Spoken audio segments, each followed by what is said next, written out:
جن رضا نے لکھا ایسا پیارا سلام، ان کی نورانی تربت پہ لاکھوں سلام مصطفیٰ۔ السلام علیکم ورحمۃ اللہ تعالی وبرکاتہ۔ محترم حضرات، امید ہے کہ آپ لوگ خیریت سے ہوں گے۔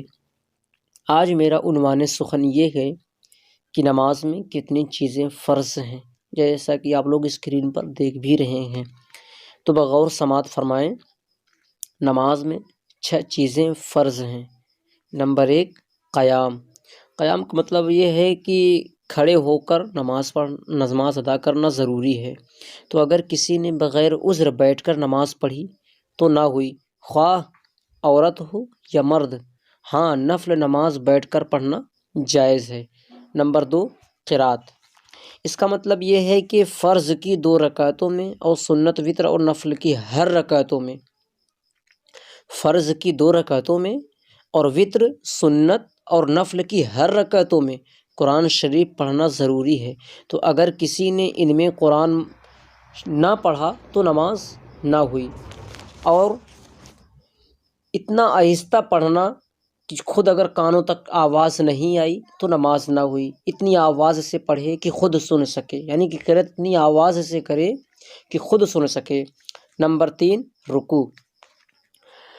رکوع کا مطلب یہ ہے کہ ہاتھ گھٹنے تک پہنچ جائے، اور پورا رکوع یہ ہے کہ پیٹھ سیدھی بچھا دے اور سر پیٹھ کے برابر رکھے، اونچا نیچا نہ رکھے۔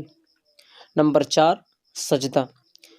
سجدہ یہ ہے کہ پیشانی زمین پر جمانا سجدہ کی حقیقت ہے، اور پاؤں کی ایک انگلی کا پیٹ زمین سے لگنا شرط ہے، یعنی کم سے کم پاؤں کی ایک انگلی کو موڑ کر قبلہ رخ کرنا ضروری ہے۔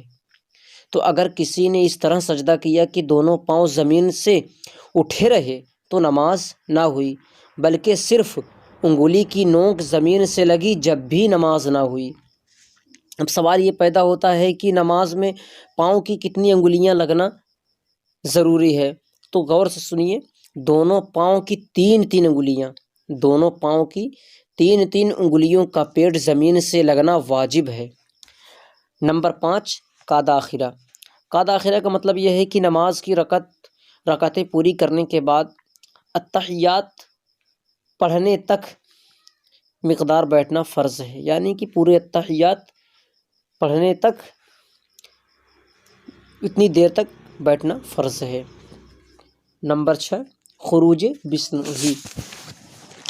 تو خروج بسملہ یہ ہوتا ہے کہ قاعدہ آخرہ کے بعد نماز کو توڑ دینے والا، قاعدہ آخرہ کے بعد نماز کو توڑ دینے والا کوئی کام قصدن کرنے کو خروج بسملہ کہتے ہیں۔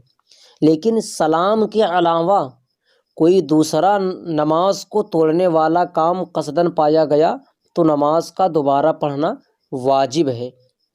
یہ تمام باتیں نماز میں فرض ہیں۔ اگر کسی نے ان کو جان بوجھ کر چھوڑ دیا یا انجانے میں چھوڑ دیا تب بھی نماز نہیں ہوگی، نماز کو دہرانا پڑے گا۔ محترم حضرات، آپ نے اگر میرے چینل کو ابھی تک سبسکرائب نہیں کیا ہے تو میرے چینل کو سبسکرائب کر دیں، بیل آئیکن کو بھی دبا دیں تاکہ آنے والی ویڈیو سب سے پہلے آپ کے پاس پہنچے۔ اور اگر آپ میرے چینل پر پہلے سے ہی موجود ہیں تو لائک اور شیئر کرنا بالکل نہ بھولیں، تاکہ ایسے ہی معلوماتی ویڈیو اور لوگوں تک پہنچے اور ان کی اصلاح ہو سکے۔